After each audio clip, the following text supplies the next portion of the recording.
Hi folks, HR Funk here, with a video that I really did not want to present to you today. In fact, I would not want to present this video on any day, but I felt like in the interest of candor, I was somewhat obligated to share with all of you my experiences with a new revolver that I just purchased yesterday. Now, it's been a long time since I purchased a brand new revolver. In fact, I was thinking about it as I was driving home yesterday. It's probably been 15 years or so since I purchased a brand new wheel gun. Now, I've added new ones to my collection over the course of those years, but they've all been pre-owned, and I've either purchased them at gun shows or purchased them from the used gun counter or what have you. But I am a big fan of Smith & Wesson firearms. They are historically one of my favorite firearms manufacturer, and that's not going to come as any shock to any of you who know me, or if you've watched my videos for any amount of time, you've probably seen Smith & Wesson products featured in them several times. But I purchased this yesterday. Along with being a fan of Smith & Wesson, I'm also a big fan of the combat magnums, the Model 19 and Model 66 to use their numeric designations. And I've been interested in the new combat magnums ever since they were introduced a couple of years ago, and I've been wanting to get one, and I've gone back and forth between the 4-inch version and this 3-inch PowerPort version, which is also called their Carry Comp, and it's a Performance Center revolver.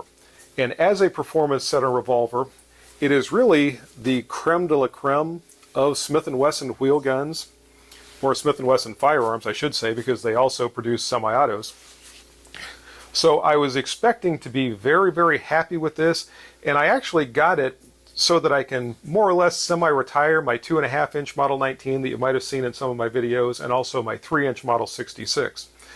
As those revolvers get older and older, their value goes up more and more and more, and I've just decided I don't want to shoot them quite as often. I'm definitely keeping them in my collection, but I thought this is going to be my new workhorse revolver, particularly for a concealed carry wheel gun, and I'm not going to worry about shooting it. It's got a lifetime warranty and all of that. So I purchased it yesterday, got home, and I really didn't have any time to do anything with it yesterday. But when I started looking at it today and inspecting it closely, I noticed some issues with this revolver that I really was surprised to see and did not expect to see, and I'm fairly disappointed in. One of them is an odd thing to see, and I don't know if I'm going to be able to show you. I'll try to get a close-up.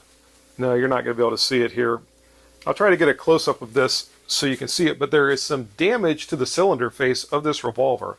Now, this is brand new, unfired, or at least unfired by me. I would imagine it was test fired at the factory. And there are scratches on several of the cylinder mouths, and they stretch across the area between those cylinder mouths, and also some other abrasions to the face of the cylinder itself. And the odd thing about the scratches in particular is they are in straight lines. If they occurred while the cylinder was rotating, I would expect them to be in an arc, or even if they occurred while the cylinder was being opened and closed, I would expect them to be in an arc. But the scratches are in straight lines. And I really can't understand that or can't explain how that would have happened. I've tried to look at it and looked at closing it and made sure that there is definitely a gap between the cylinder face and the rear of the barrel and all that. But the scratches are there. Don't know why they're there. They're probably cosmetic, but for a brand new revolver, a Performance Center revolver, and this is not the most expensive revolver I ever purchased, but it's getting up there, and I would expect it not to have a defect like that in its appearance straight out of the box. The other thing I noticed, which is equally baffling, and you're probably not going to be able to see these either, I'll try to get another close-up for you, is that in the muzzle, inside of the muzzle, there are several gouges, and this portion, as you may know, on the new Smith & Wesson revolvers, or at least the new Model 19s, uses a 2-part barrel, so the actual barrel is a liner inside of this shroud, and the shroud then opens to an expansion chamber for the compensator that's integral to the top of the barrel. And again, I'll try to get this in the light so you can see it. And these gouges appear to be going into the muzzle. When I first saw them, I thought maybe when the revolver was test fired, there was a misalignment between the shroud and the actual barrel liner, and maybe the bullet was scuffing against the inside of the muzzle on the way out. But the gouges are all the way around the inside. They're in several places, and if it was a misalignment between the shroud and the barrel, I would expect that there would probably be one side that would show damage and then the other side would not. This looks like something was jammed down inside the muzzle. I don't know what that something would have been, maybe a gauge or something like that. I have not cleaned it, so that didn't happen from anything I would have done. And again, I'm very baffled by that. It's disappointing.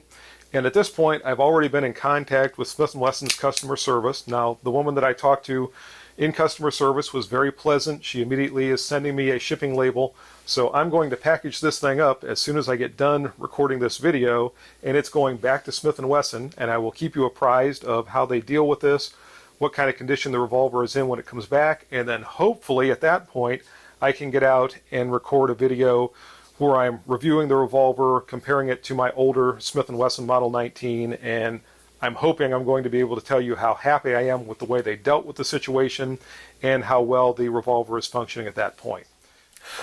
Folks, I hope you'll forgive this rough cut, but I wanted to give you a little bit of brand new information. First off, as of just a couple of hours ago, I got a notice that that revolver has been received by Smith & Wesson. So this is Monday, February the 28th. We'll see how long it takes them to get the revolver repaired and turn it around and get it back to me. But I think I figured out what caused the damage to the muzzle. And as you recall earlier in the video, I mentioned that the barrel on the new Model 19s is a two-piece construction. There is a barrel liner, and the outside portion that you see is a shroud that goes over top of it. And on the end is what I'll call a nut that actually holds everything together, and that forms part of the muzzle.